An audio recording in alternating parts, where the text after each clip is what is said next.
Morning light filtered through the automatic doors of Franklin's Market, that everyday suburban grocery store where nothing remarkable ever happened.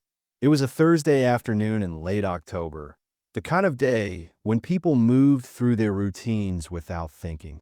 Shopping carts squeaked down aisles.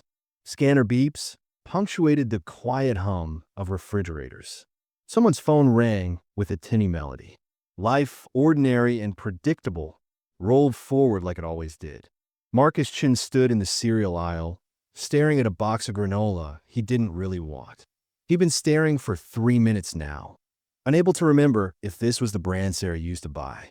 6 months since the aneurysm took her, and he still couldn't shop without his mind going blank. The wedding ring on his left hand caught the fluorescent light. He hadn't taken it off, couldn't bring himself to. Some mornings he woke up and reached for her before remembering she was gone. Those were the hardest mornings. He placed the granola in his cart with the other items he'd chosen mechanically. Bread, coffee, frozen dinners for one. The cart felt emptier each week, even when it was full. He turned toward the checkout lanes, ready to complete this chore and return to his quiet, too-big house where every room echoed with absence. That's when he saw them. Two small figures near the entrance, standing perfectly still while shoppers flowed around them like water around stones. Children, a little girl and a toddler. But something was wrong. Everything about them was wrong. Marcus slowed, his architect's eye-catching details that didn't fit the ordinary picture. The older girl wore a thin cotton dress despite the October chill. No jacket, no shoes. Her feet were bare and dirty on the grocery store tile. The little one she held by the hand wore a diaper that sagged visibly, clearly unchanged for too long. Both had faces smudged with grime, hair tangled and uncombed. But it was their eyes that stopped Marcus completely. The older girl's eyes moved with sharp, frightened intelligence, scanning faces, looking for something or someone. The toddler's eyes were different, empty, huge and dark and silent in a way that made Marcus's chest tighten. That little one should have been babbling, squirming, pointing at bright packages. Instead, she stood frozen, clutching a stuffed rabbit that was missing an ear. The older girl's gaze locked onto Marcus. He saw her evaluate him in a heartbeat. Saw her take in his plain clothing, his wedding ring, the careful way he moved.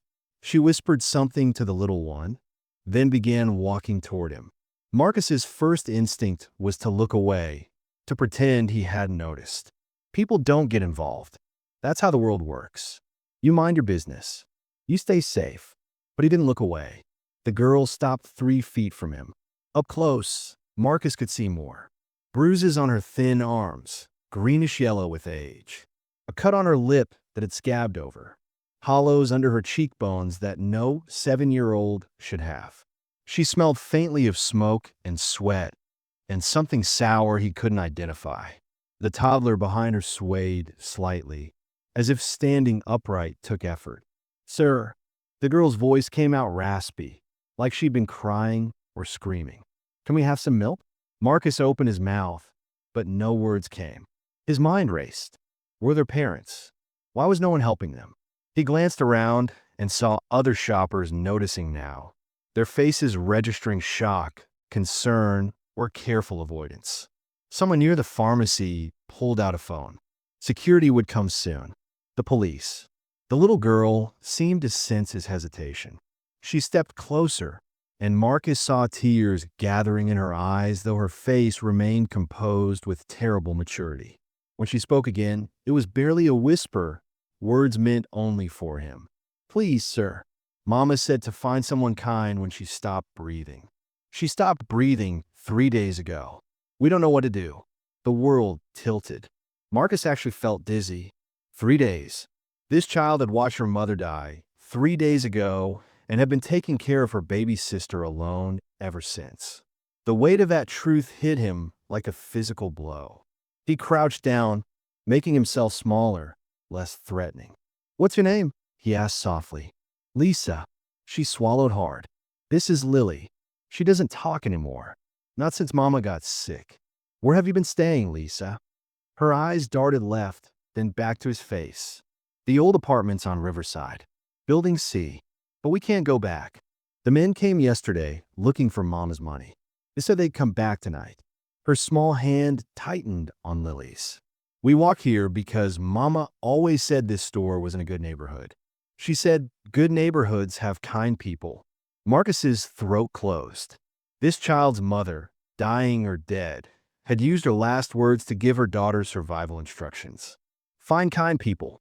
Ask for help. And this brave little girl had walked God knows how far, barefoot, holding her baby sister's hand to follow those instructions. I'm going to help you. Marcus heard himself say, Okay, but I need you to trust me. Lisa studied his face with those two old eyes. Are you going to call the police? Marcus hesitated. He should say yes. That was the right answer, the legal answer. But something in Lisa's expression, a flash of pure terror, stopped him. And in that moment, his own past rose up.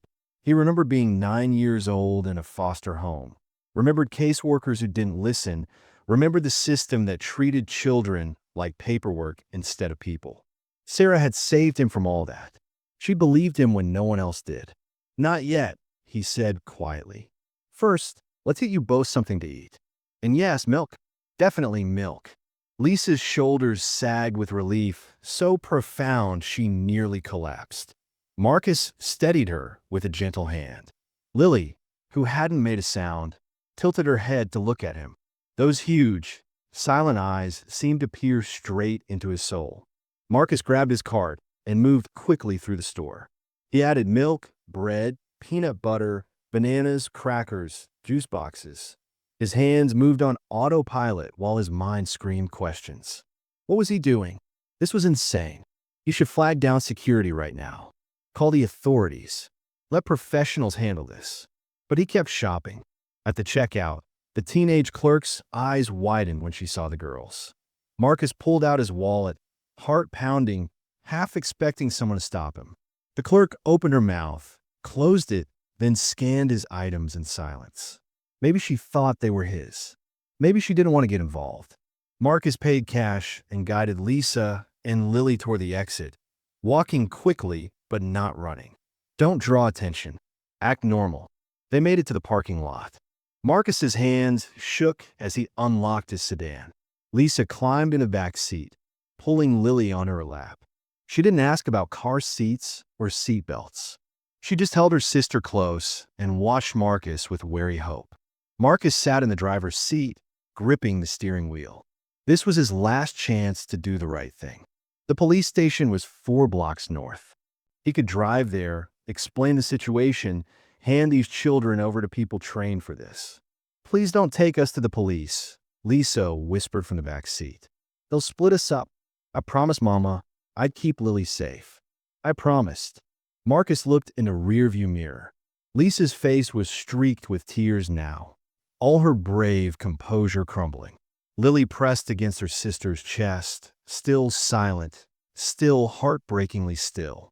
He thought of Sarah, thought of the countless times she'd told him that sometimes the system fails people, that sometimes doing the right thing means breaking the rules. He thought of his empty house, his empty life, his empty heart. Marcus started the engine and turned south, away from the police station. Toward home. Just for tonight, he said, though he wasn't sure who he was trying to convince. We'll figure this out tomorrow. Lisa nodded, crying quietly now. Thank you. Thank you. As Marcus drove through familiar streets that suddenly felt foreign, he noticed a dark sedan 3 cars back. It followed them for 3 blocks, then turned away. Probably nothing. Probably just paranoia. But Marcus's hands tightened on the wheel, and he checked the rearview mirror every few seconds until he pulled into his driveway. His quiet, empty house waited. He brought 2 broken children into it. Children with secrets and fear and a dead mother and dangerous men looking for them. Marcus had no idea what he'd just done, what consequences were coming. He only knew that when Lisa had whispered, "Can we have milk?" with her mother's last words hanging in the air between them, he'd seen something in her eyes that matched something in his own.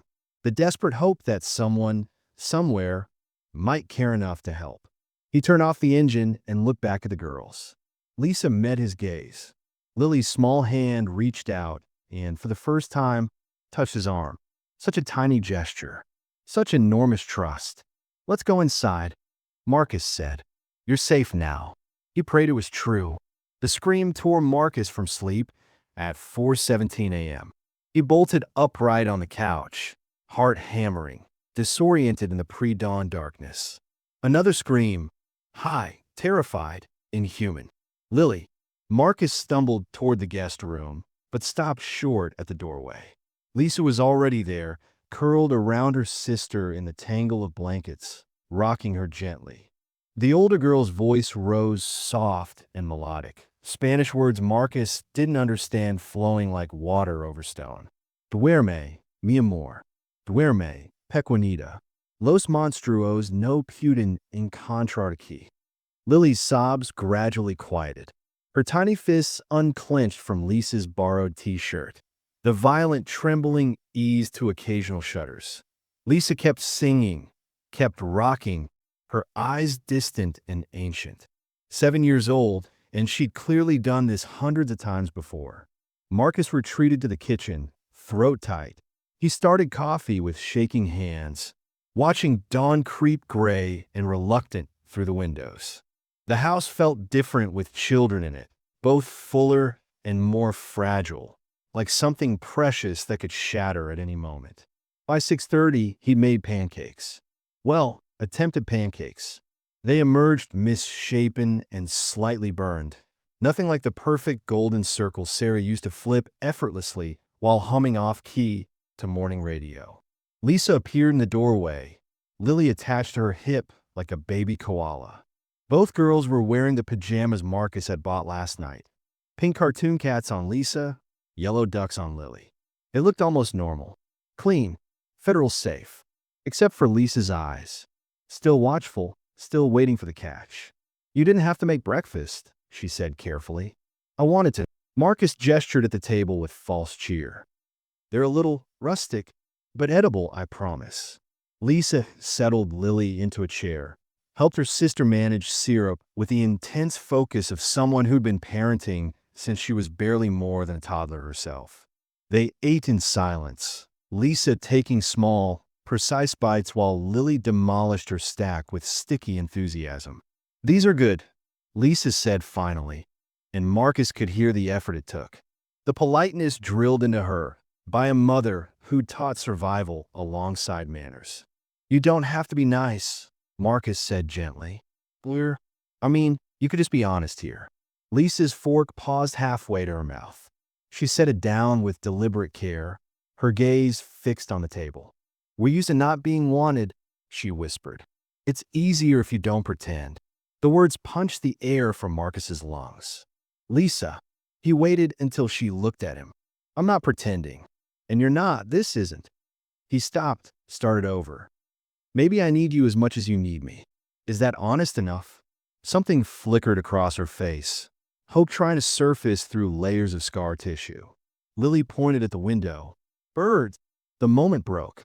Lisa helped her sister down, and they pressed their noses to the glass to watch sparrows fight over the bird feeder Sarah had insisted on installing 3 springs ago. Marcus stood at the sink, watching their reflection in the window glass, and let himself imagine, just for a second, that this could be real. His phone buzzed.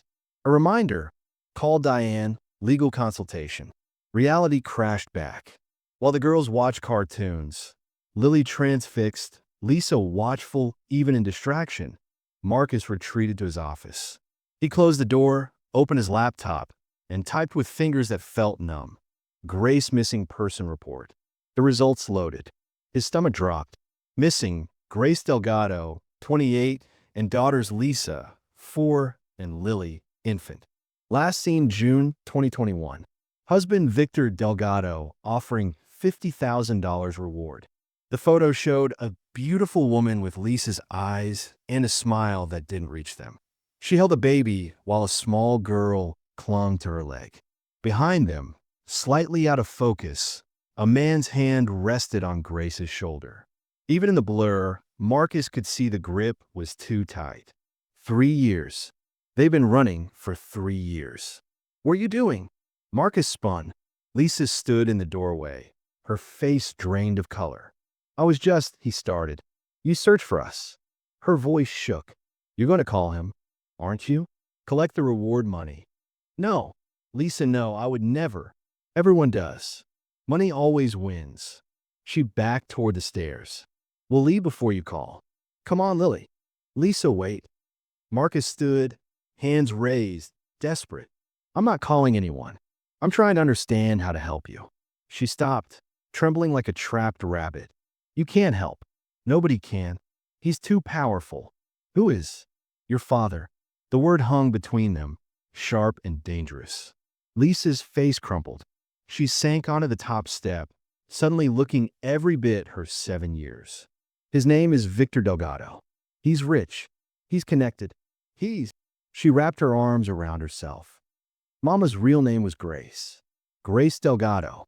Marcus moved slowly, carefully, sitting on the step below her, giving her space, giving her control. What happened, Lisa? The story came out in fragments. Broken pieces of a shattered life. Victor and Grace married young. He was charming, successful, generous. Until he wasn't. Until the first time his hand became a fist.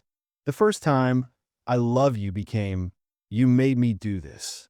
It escalated after Lisa's birth. Worse after Lily's. Grace tried to leave twice.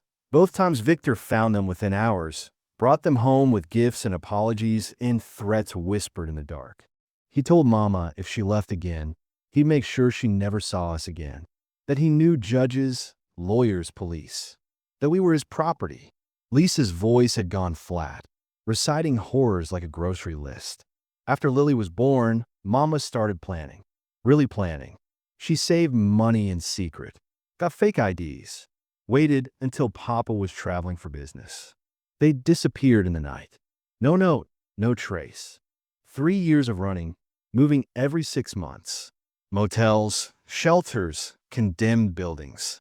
Grace worked cash jobs under fake names, never stayed anywhere long enough to be found. We were supposed to be safe, Lisa whispered. Mama said we just had to stay hidden until I turned 18, until the law said I could choose. 13 more years. Her laugh was bitter, broken. We almost made it. Lisa. Marcus chose his words carefully. What happened to your mother? He said she stopped breathing. She got sick 2 months ago. Coughing, tired all the time. But she wouldn't go to doctors. Wouldn't use her real name. Wouldn't risk being found. Lisa's eyes filled. She kept getting worse. Last week she could barely stand. But she still made us leave our apartment because she heard someone asking about us at the corner store. The condemned building. Lisa nodded. Mama said just a few days, just until it was safe. But then, her voice cracked. She fell asleep and didn't wake up. I tried to wake her. I tried CPR like I saw on TV. But she was just gone. Marcus's vision blurred. This child had performed CPR on her dead mother. Why didn't you call for help? The men who came looking for us found our building the next day. They were showing Mama's photo around, asking questions. I recognized one. He used to work for Papa. Lisa's hands twisted in her lap. Mama always said if something happened to her, run. Never trust police with our real names. Never let them send us back. So you ran. I took Lily and we hid. We ate from dumpsters. Slept in alleys. I was trying to figure out what to do. Lisa's voice dropped to a whisper. Then we saw you. Lily was crying. She was so hungry. And you looked sad. Like us. I thought maybe sad people help each other. Marcus couldn't speak past the fist in his throat. I'm sorry I lied about our names, Lisa continued. I'm sorry I didn't tell you everything. But Papa, Victor, he'll come for us. He always does. And when he finds us, she looked up, eyes hollow. He'd rather kill us than lose us. Mama said that's not love. That's ownership. The office felt too small, too dark. Marcus thought of the burned photo, the cryptic text. I know what you took. Lisa, do you know what your mother took from your father? Besides you and Lily. She hesitated, then reached into her pocket, pulled out a small flash drive on a chain around her neck. Mama said this was insurance. Proof of bad things Papa did. She said if he ever caught us, she'd give it to the police and he'd go to jail instead. Lisa's fingers tightened around it, but she died before she could use it. A flash drive. Evidence. This changed everything. Lisa, I need to call my lawyer friend. Her name is Diane. She can help us figure out. No, Lisa shot to her feet. Lawyers work for people like Papa. They'll take us away, give us back to him. The system doesn't protect kids like us. Not all lawyers. They'll put us in foster care while they investigate. And Papa's lawyers will prove Mama was crazy, that she kidnapped us, that he's a loving father who just wants his children back. I've heard this story before. I know how it ends. She grabbed the banister, started down the stairs. We're leaving. Thank you for the milk in the night, but we're safer on our own. Lisa, please. A soft knock at the front door froze them both. They stared at each other. Marcus's blood turned to ice. Another knock, louder. Hello, I'm looking for Marcus Chun. The voice was female, older. Marcus moved to the window, peered through the curtain. Mrs. Kowalski from next door stood on his porch, craning to see through the side window. Lisa had gone corpse pale. Lily appeared at the bottom of the stairs, confused by the tension. Don't answer, Lisa breathed. Please don't answer. But Mrs. Kowalski had already spotted movement. Marcus? I can see you. I just want to talk. Marcus made a decision. He turned to Lisa. Go upstairs with Lily. Stay quiet. I'll handle this. For a moment, he thought she'd bowled out the back. But she gathered her sister and disappeared up the stairs, silent as a ghost. Marcus opened the door, pasting on a smile. Mrs. Kowalski, early morning visit. The elderly woman's eyes were sharp behind her thick glasses. I saw children yesterday. 2 little girls getting out of your car. My nieces. They're visiting. Funny, Sarah never mentioned you had a brother or sister with children. Marcus's smile tightened. Distant relatives. It's a surprise visit. Mrs. Kowalski peered past him. They looked rather unkempt. Thin. The older one looked frightened. They've had a long trip. And where are their parents? Mrs. Kowalski, I appreciate your concern, but because I could have sworn I saw a missing person poster for 2 little girls who looked just like them at the grocery store last month. Big reward from their father. Marcus's heart stopped. The old woman's expression was unreadable. I'm sure it's just a coincidence, though. You wouldn't harbor missing children. That would be very serious. Very illegal. She turned to leave, then paused. Oh, and Marcus? That black sedan that's been parked down the street since last night? It's still there. I saw someone in it watching your house. She walked away, leaving Marcus frozen on his doorstep. He scanned the street.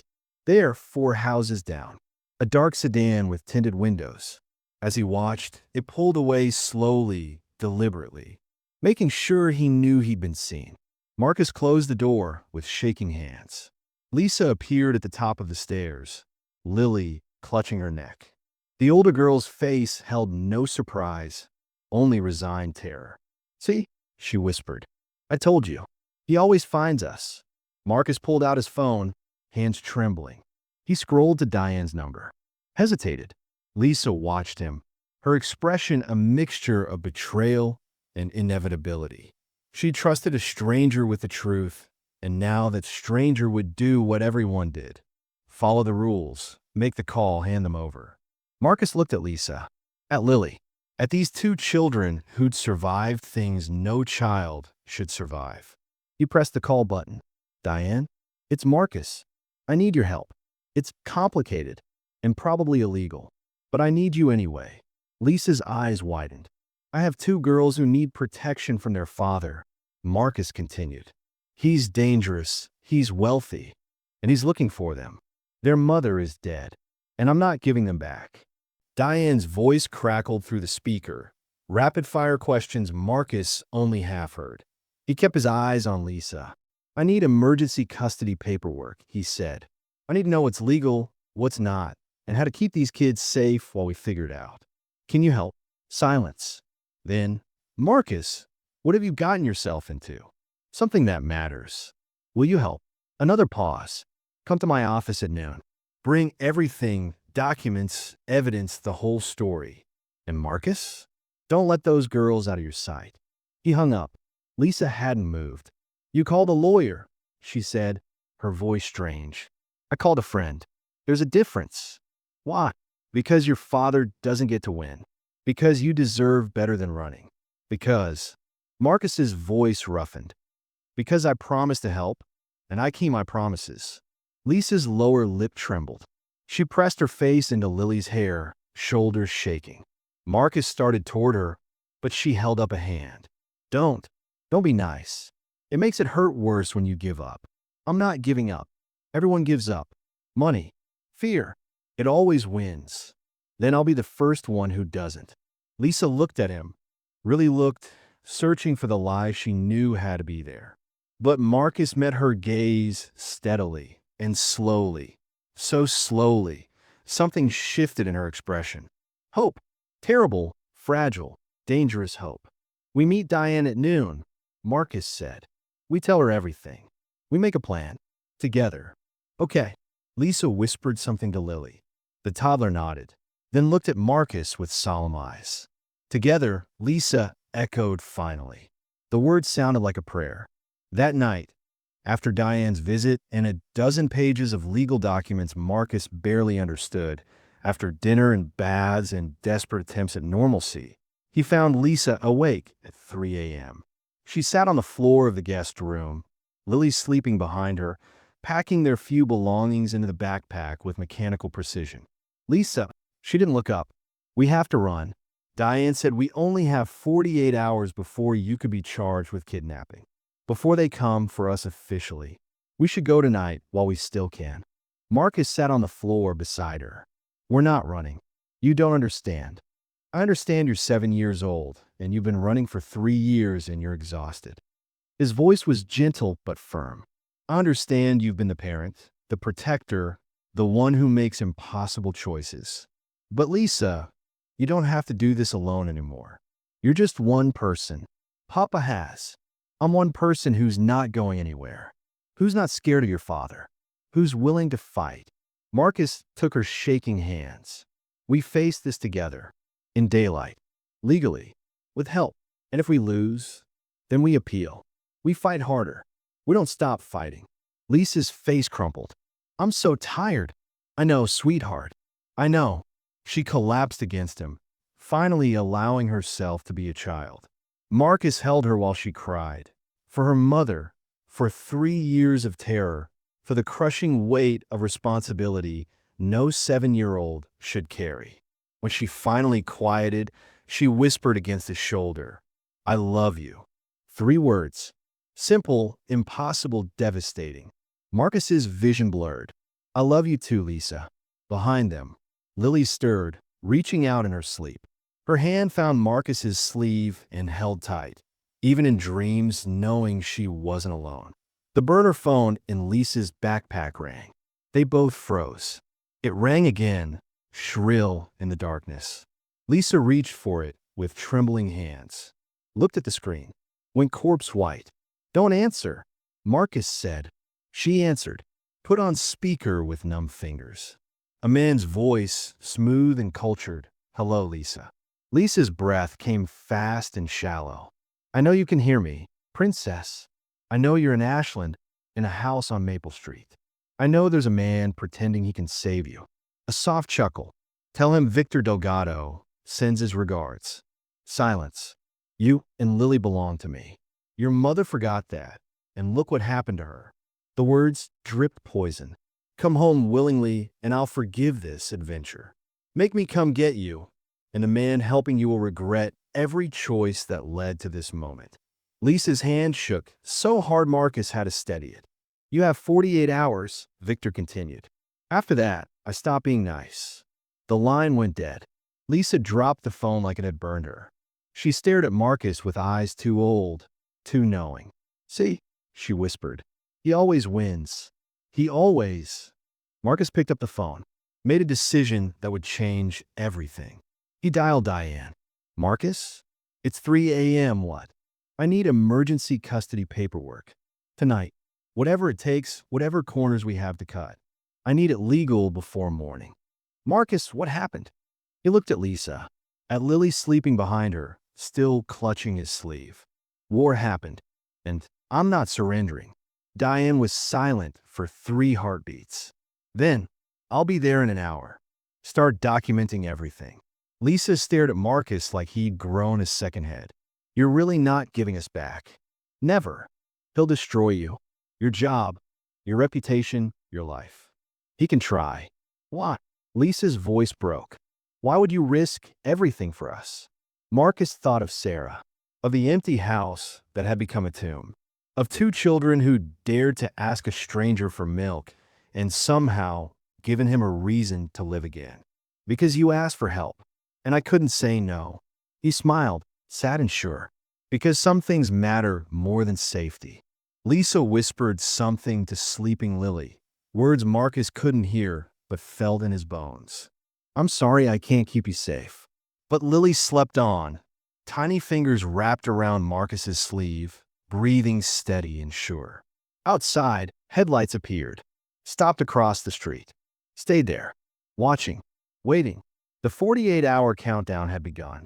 1 week passed like a hell breath. Marcus worked from home, laptop open at the kitchen table, while Lisa helped Lily with crayons. The temporary guardianship papers Diane had rushed through bought them time. Fragile, precious time. And in that time, something impossible happened. They became a family. Juice, Lily announced one morning, pointing at the refrigerator. Everyone froze. Did you just? Marcus started. Juice, Lily repeated, beaming with pride. Lisa burst into tears. Happy tears.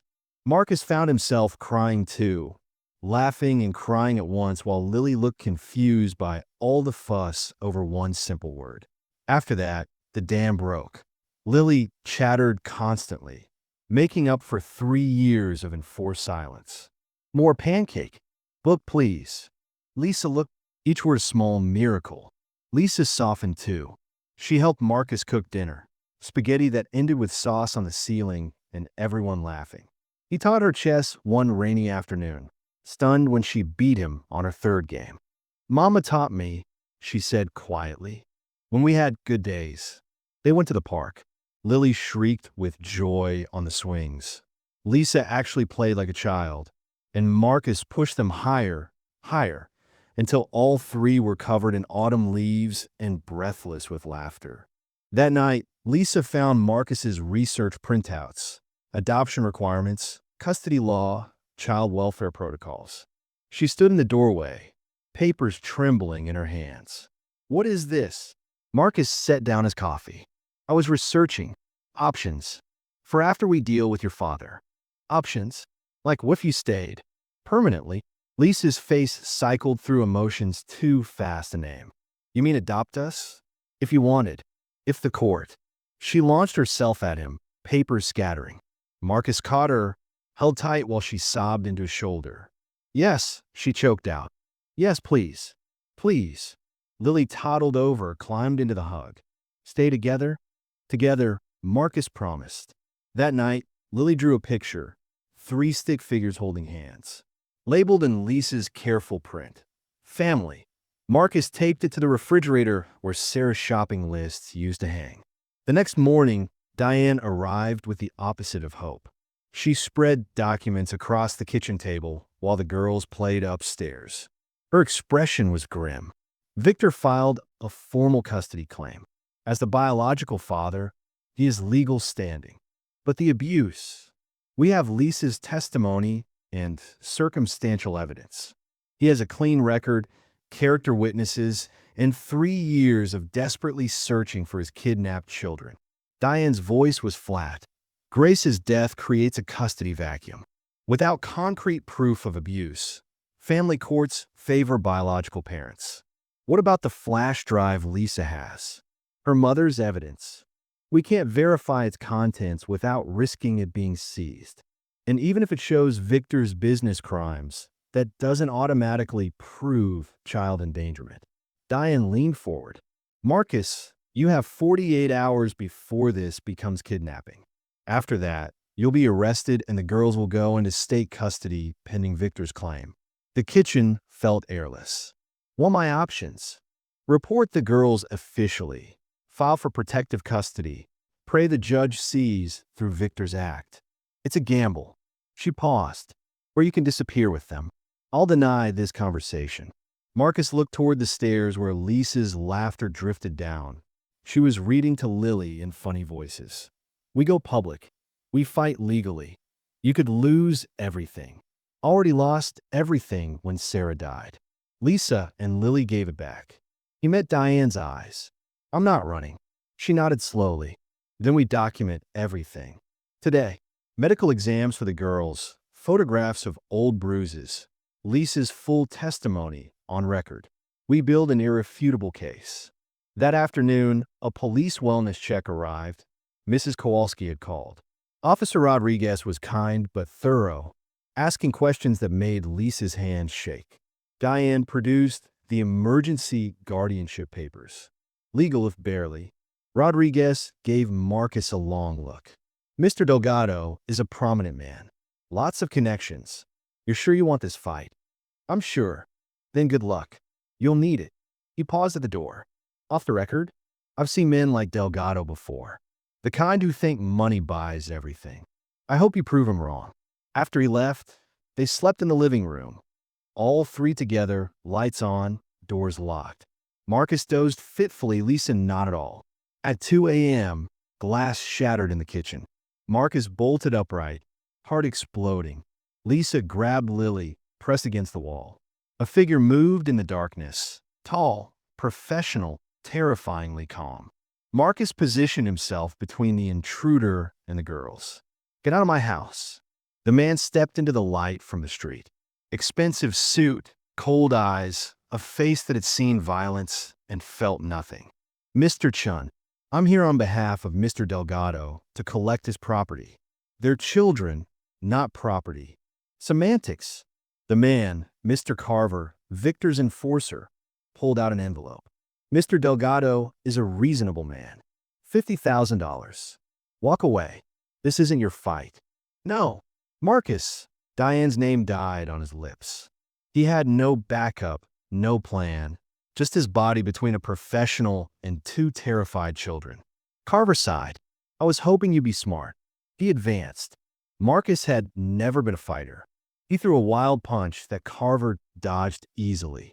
A return strike to his ribs drove the air from his lungs. He went down hard. Through blurred vision, he saw Lisa emerge from behind the couch. I'll go, she said, voice steady despite her terror. Just leave him and Lily alone. Please. 7 years old, offering herself to save them. No. Marcus struggled to his feet. Absolutely not. Carver moved toward Lisa. Marcus grabbed his phone from the couch, fingers shaking. Did something he never thought Lisa would do. He called 911. 911, what's your emergency? Home invasion, Marcus gasped. 2 children in danger. Send police to 847 Maple Street. Carver froze. Sirens wailed in the distance. Close, getting closer. The enforcer's professional mask cracked with frustration. You're making a mistake. Mr. Delgado gets what he wants. Always. He pulled an envelope from his jacket, threw it at Marcus's feet. Court summons. Custody hearing in 48 hours. See you there. He left through the broken window as police lights painted the street red and blue. Officer Rodriguez arrived first, took their statements, reviewed security footage. Carver's face was clear on camera. We'll put out a warrant, Rodriguez said. But Mr. Chun, this man works for Victor Delgado. You just made a very powerful enemy. After the police left, Marcus boarded up the window with trembling hands. Lisa and Lily watched from the couch, wrapped in blankets. When he finished, Lisa spoke quietly. You fought for us. Of course I did. And you called the police. You trusted the system. She looked at him with new eyes. For me, Marcus knelt in front of them. I will always fight for you. Always. Lisa took his hand. Lily took the other. 2 days until the hearing, Lisa whispered. 2 days to prepare. Marcus squeezed their hands. We're going to win. Outside, a car drove slowly past. stopped, watching. The real battle was just beginning. Dawn broke gray and cold. Officer Rodriguez returned with the police report and security footage. "We have a warrant out for Carver. But Mr. Chun," he lowered his voice, "the Delgado family has a serious influence in this city. You got a real fight ahead." After he left, Marcus found Lisa and Lily at the kitchen table. Lisa was teaching her sister to write her name. Normal, fragile, temporary. Lily looked up. "Stay together?" Marcus knelt beside them. "I promise." Lisa's eyes were ancient. "Promises break. Mama promised too. Then I'll keep promising until you believe me." She studied his face, searching for the inevitable betrayal. Found only stubborn determination. "Okay," she whispered. "One more day." Diane arrived at noon with 2 assistants and 3 boxes of files. They transformed Marcus's living room into a war room. Documents spread across every surface, laptop screens glowing, printer humming constantly. "We have 36 hours to build an unshakable case," Diane said. "Let's get to work." The evidence mounted slowly, painfully. Lisa's video testimony, recorded with gentle prompts from a child psychologist. Her small voice describing specific incidents. Victor's hands around Grace's throat. The time he locked Lisa in a closet for crying. The night they fled with only the clothes on their backs. Medical records from the hospital visit showed malnutrition, untreated dental cavities, bruising patterns consistent with abuse. Dr. Patel documented everything with clinical precision.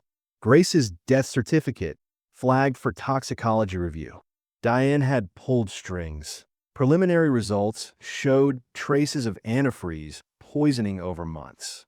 Sealed restraining orders from Victor's past, leaked by a sympathetic court clerk. 3 other women, all mysteriously withdrawn after financial settlements. Neighbor statements describing the girls' condition when they arrived: barefoot, filthy, terrified. Lisa practiced her testimony, voice shaking but steady. Diane coached gently. "Just tell the truth, sweetheart. That's all you need to do. Papa is very good at making people believe him," Lisa said quietly. "He looks like a good guy. Always." "Not this time," Marcus promised. By evening, the doorbell rang constantly. Neighbors arrived with casseroles and support. Mrs. Kowalski first, tearfully apologizing. "I didn't understand," she said. "I thought I was helping. I'm so sorry." She offered to testify about the girl's condition, about the surveillance, about everything. Others followed. The neighborhood was small, tight-knit. They'd seen Marcus grieving for months, saw him come alive again with 2 little girls who needed him. 23 people signed a petition supporting his custody claim. David versus Goliath, Marcus thought. But David had won once before. That night, Marcus called his daughter Rebecca for the first time in 6 months. The conversation was awkward, halting, too much grief between them since Sarah's death. "Dad, I heard you're in some kind of legal trouble." He told her everything. Silence stretched. Then, "You're fostering 2 children? Since when do you?" "Since they needed me. Since I needed them." More silence. "Dad, you're finally living again." His throat tightened. "They saved me, Becca. Just like your mom did. Then fight for them. Win." After hanging up, Marcus found Lisa awake, staring at Sarah's photo on the mantel. "Will she be mad you're helping us?" "She'd be furious if I didn't." "What if we lose tomorrow?" Marcus pulled her close. "Then we appeal. Again and again." "I'm not giving up," Lisa whispered. "I love you." The words came easier now, less terrifying. "I love you too, sweetheart." The phone rang. Victor's lawyer with a settlement offer. Marcus could walk away with $50,000. The girls would go to neutral family placement during investigation, not directly to Victor for optics. Marcus didn't hesitate. "See you in court." He hung up. Lisa had heard everything. Her eyes were wide, disbelieving. "You said no. You really said no to money. You're not for sale. Neither of you." She stared at him, and something fundamental shifted in her expression. The last wall crumbled. She believed him. Finally, truly believed. That night, all three slept together in Marcus's bed. Lights on, doors locked together. Lily dreamed peacefully. Lisa held Marcus's hand. He held theirs. Morning came too fast. Marcus dressed in his only suit, the one he'd worn to Sarah's funeral. Lisa wore a blue dress Diane had brought, Lily a yellow one. They looked like a family going to church. They were going to war. In the car, Lisa was silent. Lily sensed the tension, unusually quiet. Lisa. Marcus met her eyes in the rearview mirror. No matter what happens today, I want you to know something. You are the bravest person I've ever met, and I'm honored to fight for you. Her voice was small. What if it's not enough? Then we'll make it enough. The courthouse loomed ahead, stone and glass, imposing and cold. Victor Delgado waited at the entrance. Tall, handsome, perfectly tailored. He smiled like a predator. Marcus took Lisa's hand, Lily's other hand. Together, he said. Together, Lisa echoed. They walked toward the doors. Toward justice or destruction. Toward everything. Family Court, Department 7. Judge Marion Reyes presiding. The gallery was packed. Media, community supporters, Victor's polished associates. Marcus sat at the defendant's table with Diane, Lisa, and Lily behind them with a victim's advocate. Victor sat across the aisle, radiating wounded father nobility. His lawyer, Mitchell Crane, was legendary. Expensive, ruthless. Judge Reyes entered, stern, gray-haired, unreadable. This is an emergency custody hearing. Mr. Crane, present your case. Crane stood, all sympathy and sorrow. Your Honor, my client is a devoted father whose children were kidnapped 3 years ago by their mentally unstable mother. Grace Delgado suffered severe postpartum psychosis after their youngest was born. She became paranoid, violent, convinced my client meant them harm. He presented character witnesses, business partners praising Victor's charity work, teachers describing Grace's erratic behavior, psychiatrist records showing Grace had been prescribed antipsychotics years ago. Photos appeared on screens. Victor with the girls at birthday parties, Christmas mornings, zoo trips. The perfect father. For 3 years, Mr. Delgado has searched desperately for his daughters. Spent hundreds of thousands on private investigators. Never gave up hope. Crane's voice dripped emotion. And when he finally located them, he finds them in the custody of an unstable widower who failed to report their presence to authorities. A man who kept them hidden, who blocked Mr. Delgado's legal rights as their father. He turned to Marcus, expression sharp. Why didn't you immediately call police when you found missing children, Mr. Chun? Why hide them? What were your true motives? The courtroom waited. Diane stood. Objection. Inflammatory. I'll allow it, Judge Reyes said. Mr. Chun may answer. Marcus met the judge's eyes. I saw 2 terrified children who needed immediate help. Everything else was details. Details like a $50,000 reward. Crane suggested, I never wanted money. I wanted them safe. Crane smiled coldly and sat down. Diane presented their case with surgical precision. Medical records showing malnutrition, bruising patterns, dental neglect. Dr. Patel testified about starvation reactions, trauma symptoms. Grace's toxicology report, antifreeze poisoning over months. Consistent with deliberate, repeated exposure, the medical examiner stated. Sealed restraining orders from Victor's past. 3 women. Same pattern. Mrs. Kowalski testified about the girl's condition. Barefoot, filthy, Lisa's visible terror. Marcus took the stand. His voice was steady. I grew up in foster care. I know what it's like when nobody believes you, when the system fails. These girls needed someone to fight for them. So I did. Even illegally? Crane challenged. I'd do it again. Then Lisa was called. She walked to the stand, Lily clutching her hand and refusing to let go. Judge Reyes's expression softened. The child may remain. Lisa's voice was small but clear. She described specific incidents. Victor's hands around Grace's throat, being locked in closets the night they fled. Mama said if we stayed, he'd kill us eventually. He said it himself, that we belonged to him, that running would make it worse. Victor leaned forward, all concerned. Sweetheart, Mommy was sick. She taught you to be afraid of Daddy. But I love you. I've always loved you. He reached toward her. Lisa recoiled violently, pressing against the witness box. Lily screamed, "No, bad man." The courtroom erupted. Lily's first public words, raw with terror. Judge Reyes banged her gavel. Order. Victor's mask slipped. Just for a second, pure rage flashed across his face before the concerned father expression returned. But Judge Reyes had seen it. Diane played her final card. Video testimony from Grace's friend Maria, recorded yesterday. I saw the bruises. I helped Grace plan the escape. Victor threatened to kill me if I testified. Maria's voice shook. I was too afraid. Until now.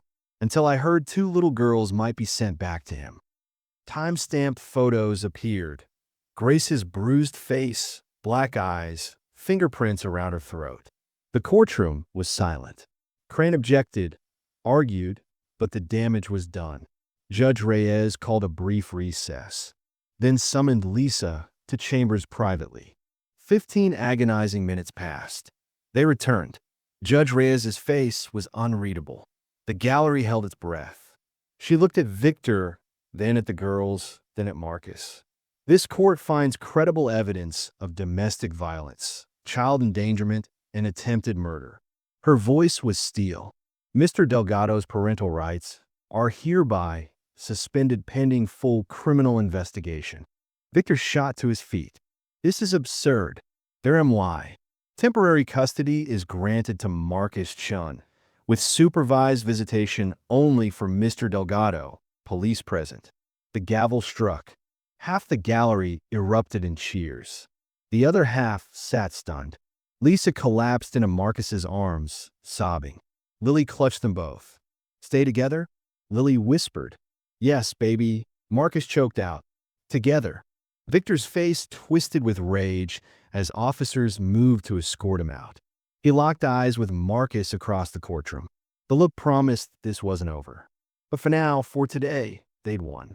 The girls were safe. They were going home. Outside the courthouse, Victor waited. His charming mask was gone completely. Pure calculation remained. You think you've won? He stepped closer, voice low and venomous. I have unlimited resources. I'll appeal, drag this through every court, bury you in legal fees. You'll lose everything. Marcus stood firm, Lisa and Lily behind him. Try. I'm not going anywhere. Lisa surprised them both. She stepped between them, 7 years old and terrified but unflinching. You're not my papa. Papas don't hurt people. Marcus is more my papa than you ever were. Victor's face contorted with rage. He raised his hand. Officer Rodriguez appeared instantly. Mr. Delgado stepped back. Now, Victor's expression shifted to cold fury. Enjoy this. It won't last. He walked away, but Diane was waiting with news. Actually, it will. Carver's testifying against you for a plea deal. Criminal charges filing tomorrow. Stalking, attempted kidnapping, conspiracy to commit murder regarding Grace's death. Victor's empire was crumbling. 6 weeks later, Marcus stood in his kitchen, watching Lisa teach Lily to make paper snowflakes. Christmas lights twinkled in the window. The house smelled like cinnamon and hope. Victor had been arrested. Evidence mounted daily. Carver's testimony, Grace's toxicology proving deliberate poisoning, financial records showing payments to enforcers. 8 felony charges. His business partners had abandoned him. His social circle evaporated. The trial was set for spring. He'd likely spend decades in prison. Marcus had been granted official foster parent status. Adoption proceedings were underway. The girls were healing. Slowly, painfully, beautifully. Lily attended speech therapy and never stopped talking now. She called Marcus Daddy Mark, naturally, without prompting. Night terrors were lessening. Lisa had started school for the first time in years. She was brilliant, hungry for learning, though still hypervigilant. She made one friend, a quiet girl named Sophie who didn't ask too many questions. Art therapy helped. Lisa drew pictures now, not of the past, but of the future. Houses with gardens. Families holding hands. Dogs she hoped they might get someday. Marcus's daughter Rebecca had visited twice. Watched Marcus with Lisa and Lily. Saw him laugh again, live again. "Dad," she'd said quietly, "they saved you." "We saved each other," he'd replied. Christmas Eve. The tree was small, decorations modest. Presents wrapped in slightly crooked paper. Marcus's first attempt in years.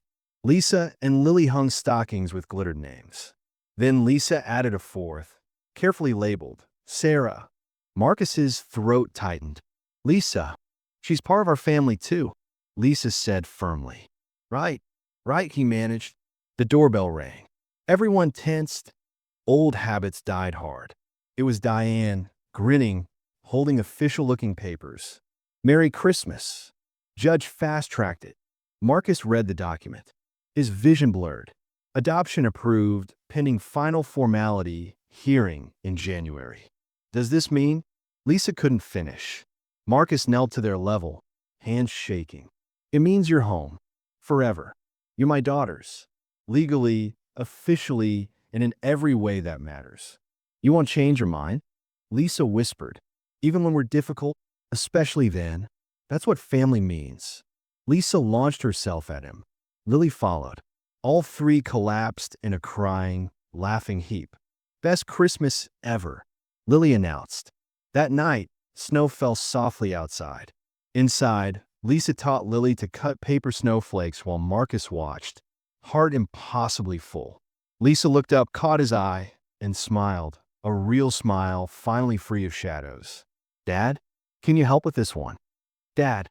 The word landed softly, naturally. Not Marcus. "Dad." He joined them on the floor. Three people who'd found each other in the wreckage and built something beautiful. Lisa's closing thoughts. "Mama used to say the world isn't safe for people like us." She was right, but she was also wrong. Because sometimes, when you're brave enough to ask a stranger for milk, you find something better than safety.